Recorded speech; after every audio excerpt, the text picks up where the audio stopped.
I never thought I'd see my son's eyes through a lace mask, at 2 a.m., in a room full of moans. What happened next? You're not ready. This is not fanfiction. This is a real, anonymous confession. 18 plus only. No filters. No regrets. Down finger subscribe now or miss the climax that's already trending.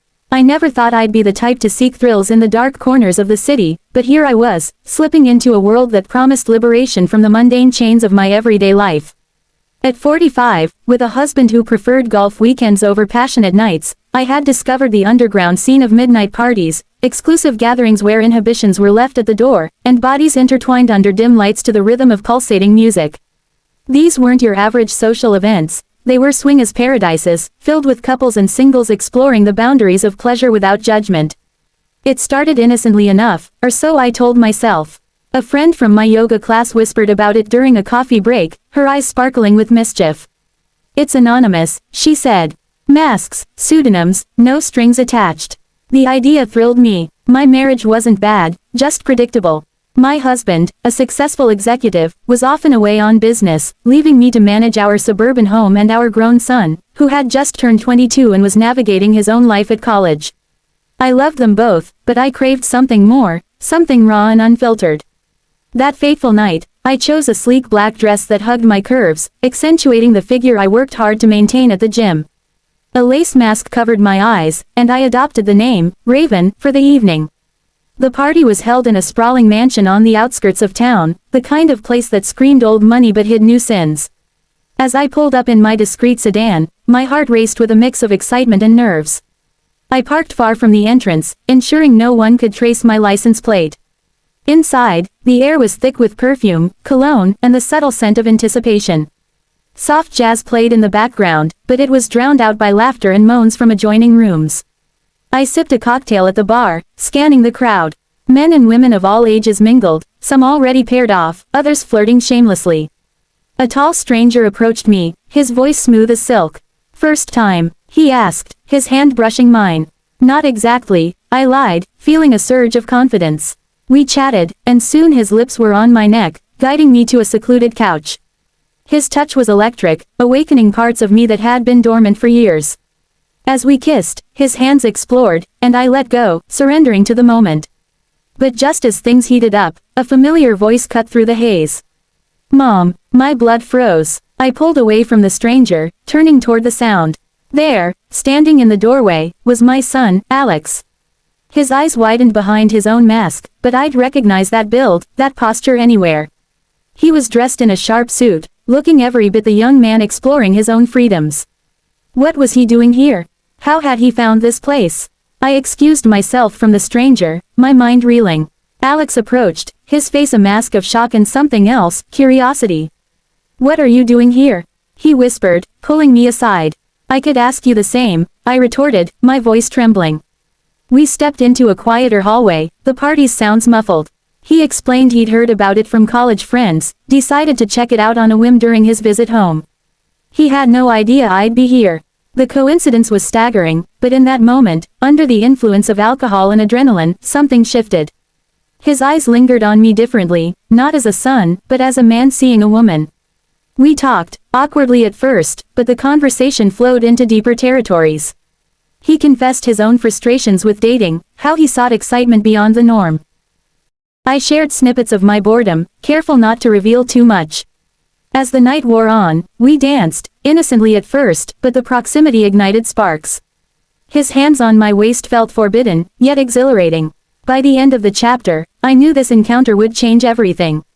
We parted ways that night without crossing lines, but the seed was planted. The days following that midnight party were a blur of confusion and secret thrills. I returned home before dawn, slipping into bed beside my sleeping husband, who stirred only to mumble about his early meeting. He had no clue about my nocturnal escapade, and I intended to keep it that way. Anonymity was my shield. I wasn't some reckless cheater, just a woman reclaiming her sensuality. But Alex's unexpected appearance haunted me. How could fate throw us together in such a compromising setting? Alex had come home for the weekend, ostensibly to catch up, but now every interaction carried an undercurrent of tension. At breakfast, our eyes met over coffee, and I saw the questions in his gaze. "Good party last night?" he asked casually when my husband stepped out. I nearly choked. What party? I feigned ignorance, but he smirked. You know, the one with the masks. His voice was low, conspiratorial. We were alone in the kitchen, the morning sun filtering through the windows. I felt exposed, vulnerable, yet strangely aroused by the shared secret. We didn't speak of it again that day, but that evening, after my husband retired early, Alex and I found ourselves on the couch watching a movie. The plot was forgettable, but the air crackled with unspoken words. Why do you go to those parties? He finally asked, his hand inching closer to mine. I hesitated, then opened up. Your father and I. It's comfortable, but not passionate. I need more. It was the truth, raw and unvarnished. He nodded, sharing his own stories of fleeting college hookups that left him empty. As we talked, our bodies shifted closer. His arm draped over the back of the couch, fingers brushing my shoulder. The touch sent shivers down my spine. This was my son, yet in that moment, he was a handsome young man, virile and attentive. I leaned in, our faces inches apart. We can't, I whispered, but my body betrayed me, pressing against him. His lips met mine tentatively at first, then with growing hunger. It was wrong, taboo, but the forbidden nature only fueled the fire. His hands roamed, cupping my breasts through my blouse, eliciting moans I couldn't suppress. I straddled him, grinding against his hardness, the movie forgotten. We kissed deeply, tongues dancing, as clothes began to shed. He lifted my shirt, exposing my lace bra, the same one from the party. You're beautiful, he murmured, his mouth trailing down my neck. I arched back, guiding his head to my nipples, which he sucked eagerly. The sensation was intense, waves of pleasure crashing over me. My hand slipped into his pants, stroking his erection, feeling its throbbing warmth. We moved to the floor, urgency taking over. He entered me slowly, our eyes locked, the connection profound and illicit. Each thrust built tension, our bodies sinking in a rhythm born of years of unspoken bond. I climaxed first, biting my lip to stifle cries, followed by his release inside me. Afterward, we lay entangled, breathless. This can't happen again, I said, but even then, I knew it was a lie. The adventure had just begun, and anonymity protected us both. Weeks passed, and the memory of that night on the couch lingered like a drug. Alex returned to college, but our texts grew flirtatious, coded messages hinting at our shared sin. Miss the party vibes, he'd write, and I'd respond with an emoji that only we understood. My husband remained oblivious, buried in work, while I reveled in the secrecy. It was empowering, this double life, devoted wife by day, adventurous lover by night, even if the lover was forbidden. When Alex came home for spring break, the tension was palpable. We stole moments, a quick kiss in the garage, his hand up my skirt in the pantry. But we craved more. Let's go back to the party, he suggested one afternoon while my husband was at the office. The idea terrified and excited me. Returning to the scene of our first encounter, but now together. It was risky, but the allure was irresistible. We agreed to go separately, maintaining anonymity with masks and aliases. That Saturday, I arrived first, heart pounding. The mansion buzzed with energy, bodies writhing in various states of undress.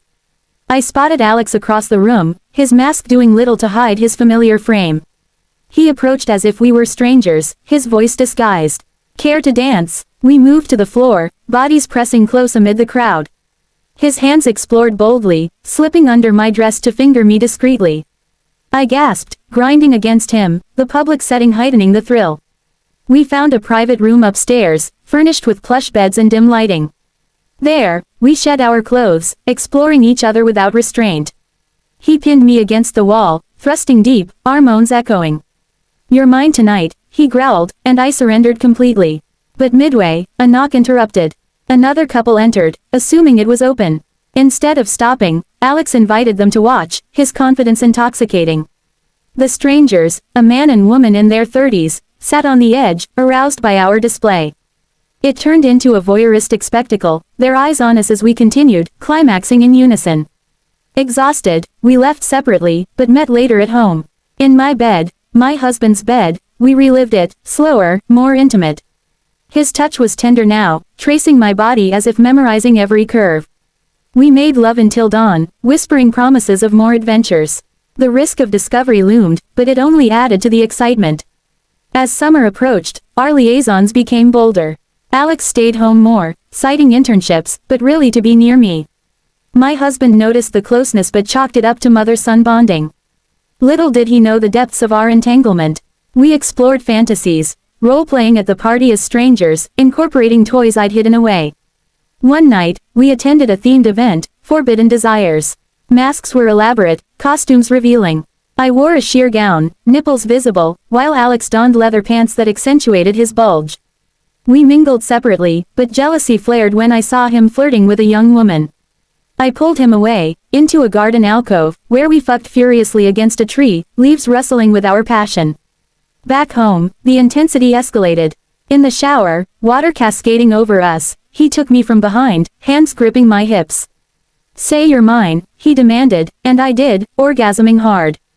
Our sessions grew experimental. Light bondage, where he'd tie my wrists, teasing me mercilessly before entering.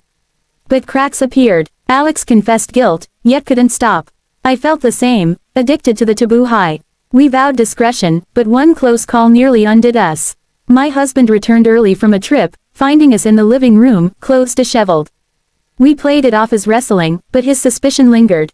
Still, we persisted, the adventures fueling my anonymous soul. I journaled it all, dreaming of sharing someday, without names, just the raw truth. By fall, our relationship had evolved into something profound, blending maternal love with carnal desire. The midnight parties became our playground, where we explored threesomes in group play, always masked, always anonymous. One memorable night involved a swingers circle, bodies intermingling, but Alex and I found each other amid the chaos, our connection unbreakable. At home, we balanced normalcy with stolen ecstasy. Mornings with coffee and newspapers hid nights of passion. My husband remained in the dark, our alibi solid. Alex graduated, moving back temporarily, extending our bliss. Reflecting, I wouldn't change a thing. This adventure liberated me, proving desire knows no bounds. Anonymous, I share this for those seeking similar thrills. Erotic Family Tales 2025, Midnight Party Confessions. Remember, secrets keep the fire alive. This uncensored, anonymous confession dives deep into forbidden midnight desires, family secrets, and raw, unfiltered passion that'll leave you breathless.